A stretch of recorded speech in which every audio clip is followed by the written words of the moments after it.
গত ৪ঠা মে রাজ্যে রাজনৈতিক পালাবদলের পর থেকে তৃণমূল কংগ্রেসের সময়টা একেবারেই ভালো যাচ্ছে না।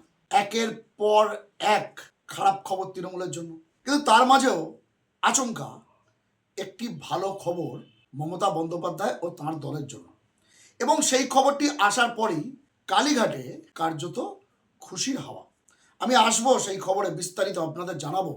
আদালতের এমন একটা রায় যেখান থেকে সত্যি সত্যি হওয়ার মতো খবর তৃণমূল কংগ্রেসের এত কিছু খারাপের মধ্যেও। কিন্তু তার আগে একটু রিকল করুন, চলে যান 4 মে, ঠিক 2 মাস আগে, যেদিন রাজ্যে রাজনৈতিক পালাবদল ঘটল। তৃণমূল কংগ্রেসের 15 বছরের শাসনের ইতি পড়ল। খুব স্বাভাবিকভাবেই মুখ্যমন্ত্রীর চেয়ার থেকে সরতে হলো মমতা বন্দ্যোপাধ্যায়কে। এরপর থেকে একের পর এক ঘটনাগুলিকে আপনারা একটু চেন ওয়াইজ সাজান, আর যদি মালা গাঁথেন দেখবেন খারাপ খারাপ খারাপ খারাপ খারাপ, শুধুই খারাপ। ক্ষমতা গেল, শুধু তাই নয়, মমতা বন্দ্যোপাধ্যায় নিজের কেন্দ্র ভবানীপুর থেকে শুভেন্দু অধিকারীর কাছে হারলেন। ভবানীপুরের এই ফলাফল নিয়ে বিতর্ক আছে। মমতা বন্দ্যোপাধ্যায় এখনও স্বীকার করেন না তিনি হেরেছেন, তিনি এখনও দাবি করেন তাকে জোর করে হারিয়েছেন।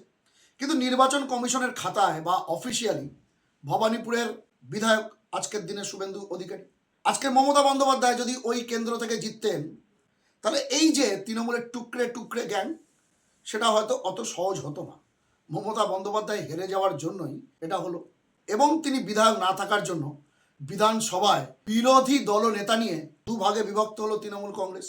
মমতা বন্দ্যোপাধ্যায় জিতলে তিনি বিরোধী দলনেত্রী হতেন, যেতেন বিধানসভায়, বিধানসভার ভিতরে আওয়াজ তুলতেন, বাইরে আওয়াজ তুলতেন। এই সব রাস্তাগুলো বন্ধ হয়ে গিয়েছে গত 4 তারিখের পর থেকে।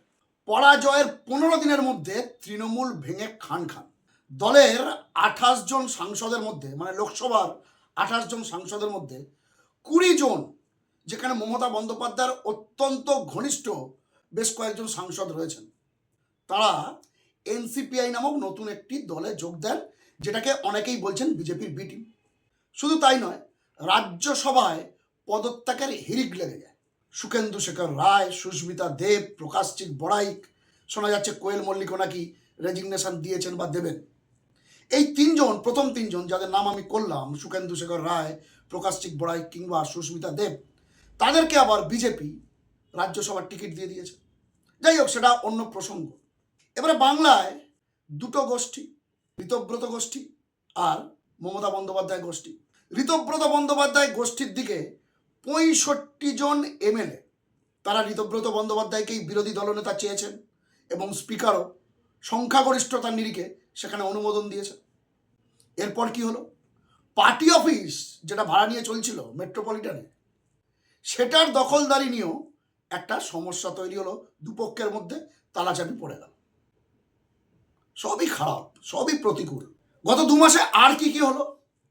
সবচেয়ে বেশি মিডিয়া হাইপ হলো তৃণমূলের কোড অ্যান্ড কোট দুর্নীতিবাজ, তোলাবাজ সেই সকল নেতাকে, টপ টু বটম, মানে প্রাক্তন মন্ত্রীও আছেন, আবার নিচু তলায় পঞ্চায়েত সদস্য বা মিউনিসিপ্যালিটির কাউন্সিলরও আছেন, বা বুথ স্তরের নেতারাও আছেন, যুব নেতাও আছেন, ছাত্র নেতাও আছেন। তারা একের পর এক গ্রেপ্তার হলেন এবং ডিম থেরাপির শিকার হলেন। প্রাক্তন মন্ত্রী থেকে শুরু করে পুরসভার চেয়ারম্যান, ভাইস চেয়ারম্যান, কলকাতা পুরসভার কাউন্সিলর, বিভিন্ন পঞ্চায়েতের প্রধান, উপপ্রধান থেকে শুরু করে সাধারণ বুথ স্তরের নেতা নেত্রী মিলিয়ে প্রায় কয়েক হাজার তৃণমূল নেতা, কর্মী, সমর্থক গ্রেপ্তার হয়েছে। অনেকে জামিন হয়ে গিয়েছে, কিন্তু অনেকে এখনো জেলের মধ্যে রয়েছেন। অনেকের বিরুদ্ধে তোলাবাজি, দুর্নীতির অভিযোগ রয়েছে, যা দলকে কালিমালিপ্তও করেছে। কয়েকজনকে হয়তো রাজনৈতিক প্রতিহিংসার বশে আটক করা হয়েছে বা গ্রেপ্তার করা হয়েছে। এর মাঝে আবার কি হলো? এর মাঝে যেটা হলো, মমতা বন্দ্যোপাধ্যায়ের সঙ্গে এই 2 মাসে সবচেয়ে খারাপ যেটা হয়েছে, এত দিন ধরে তার ঘনিষ্ঠ বৃত্তের মধ্যে থাকা, অর্থাৎ যাদের কথা শুনে নাকি মমতা বন্দ্যোপাধ্যায় চোখ দিয়ে না দেখে কান দিয়ে দেখতেন, এমন অভিযোগ আমি নয়, কুণাল ঘোষ করেছেন।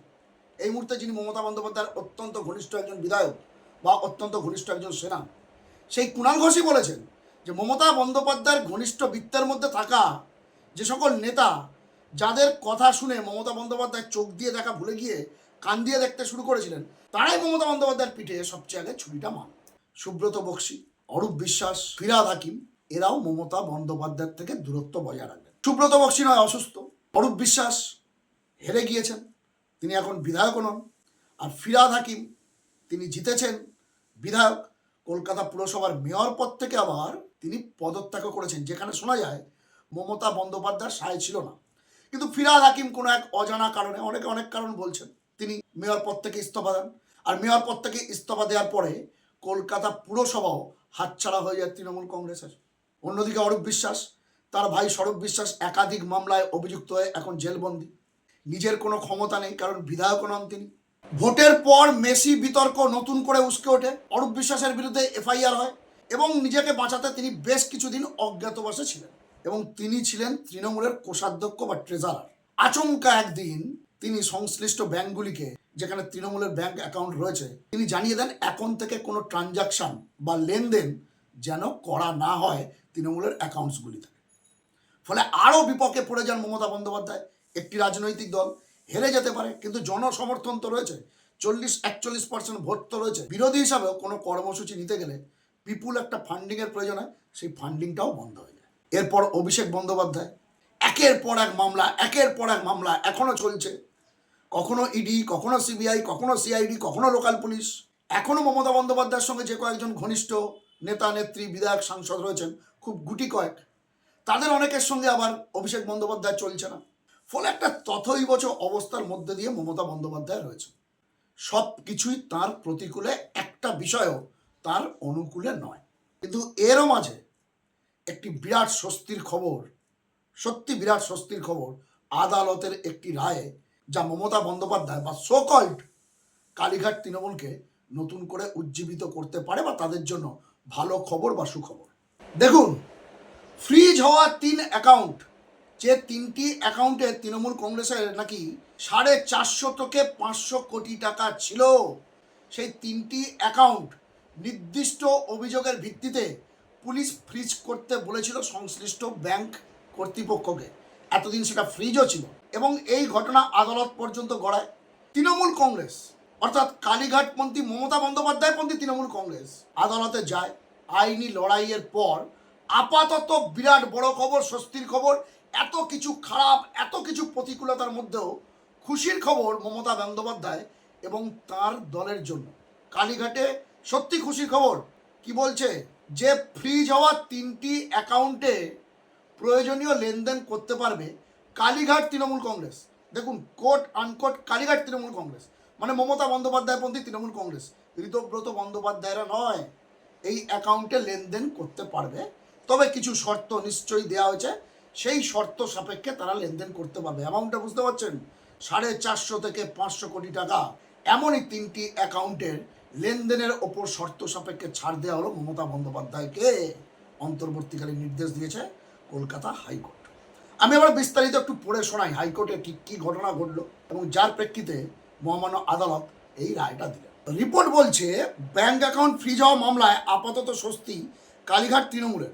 প্রয়োজনে ওই 3 ফ্রিজ হওয়া অ্যাকাউন্টের টাকা ব্যবহার করতে পারবে তারা। সেগুলি থেকে প্রয়োজনীয় আইনি খরচও নিতে পারবে কালীঘাট তৃণমূল কংগ্রেস। এই যে বিভিন্ন মামলার ঘটনা ঘটছে না, বিভিন্ন ধরনের মামলার ঘটনা ঘটছে, সেই মামলার জন্য প্রয়োজনীয় টাকা, কোর্ট খরচ, উকিল খরচ ইত্যাদি ইত্যাদি, সেগুলো এই 3টে অ্যাকাউন্ট থেকে খরচা করতে পারবেন মমতা বন্দ্যোপাধ্যায়। অন্তর্বর্তী নির্দেশে এমনটাই জানিয়েছে কলকাতা হাইকোর্ট। তবে অ্যাকাউন্ট পরিচালনার ক্ষমতা তাদের হাতে থাকছে না, অর্থাৎ তারা যা ইচ্ছা তাই করতে পারবে না, তাদেরকে ব্যবহার করতে বলা হয়েছে প্রয়োজনে, দরকারে, শর্ত সাপেক্ষে। কিন্তু অ্যাকাউন্ট পরিচালনা দায়িত্ব তাদের হাতে থাকছে না।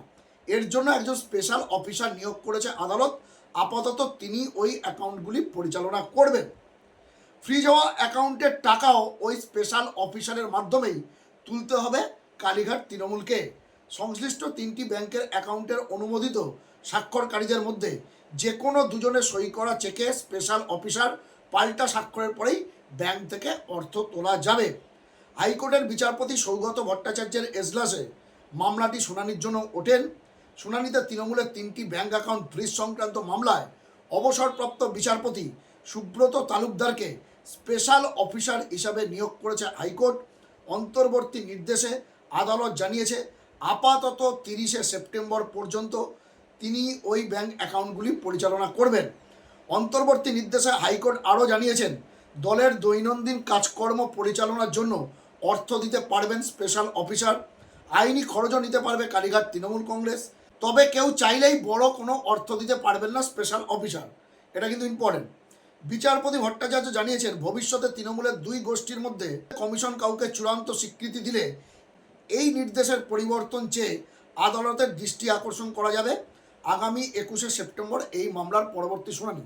অর্থাৎ এখনও যেহেতু কারা আসল তৃণমূল, কাদের কাছে লোগো থাকবে, কাদের কাছে অল ইন্ডিয়া তৃণমূল কংগ্রেস নামটা থাকবে, বা কাদের দখলে এই ব্যাঙ্ক অ্যাকাউন্ট যাবে, সেটা কমিশনের ওই যে সিদ্ধান্ত, কমিশন যেটা বলবে যে কারা আসল তৃণমূল, ততদিন পর্যন্ত, অর্থাৎ কমিশন যতদিন না সিদ্ধান্ত দেয় ততদিন পর্যন্ত কিন্তু মমতা বন্দ্যোপাধ্যায়ের এখতিয়ারেই এই ব্যাঙ্ক অ্যাকাউন্টটি থাকবে।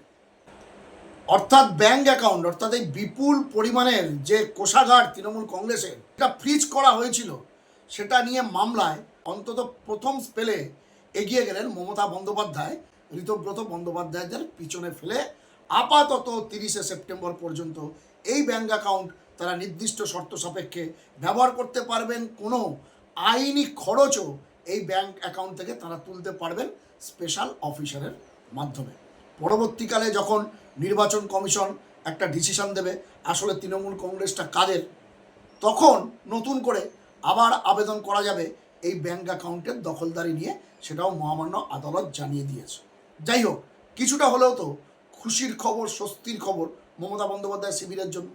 কারণ ওই বললাম, গত 4 মে থেকে এই 2 মাসে মমতা বন্দ্যোপাধ্যায় এবং তৃণমূল কংগ্রেসের একের পর এক খারাপ ঘটনা ঘটেই চলেছে, কোথায় শেষ কেউ জানে না, সব কিছুই প্রতিকূলে। তো তার মাঝেও বিপুল পরিমাণ অর্থ গচ্ছিত থাকা 3টে ব্যাঙ্ক অ্যাকাউন্টের ক্ষমতা ফিরে পেলেন মমতা বন্দ্যোপাধ্যায়।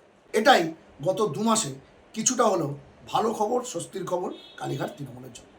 তো দর্শক বন্ধুরা, এই প্রতিবেদন আমি এখানেই শেষ করব। এক্ষেত্রে আপনাদের মূল্যবান মন্তব্য কমেন্ট বক্সে কিন্তু লিখতে ভুলবেন না। আপনাদের গুরুত্বপূর্ণ মতামত ও পরামর্শ খবরওয়ালা সোমনাথ ইউটিউব চ্যানেলকে আরও সমৃদ্ধ করবে। ভালো থাকবেন, সুস্থ থাকবেন, সতর্ক থাকবেন।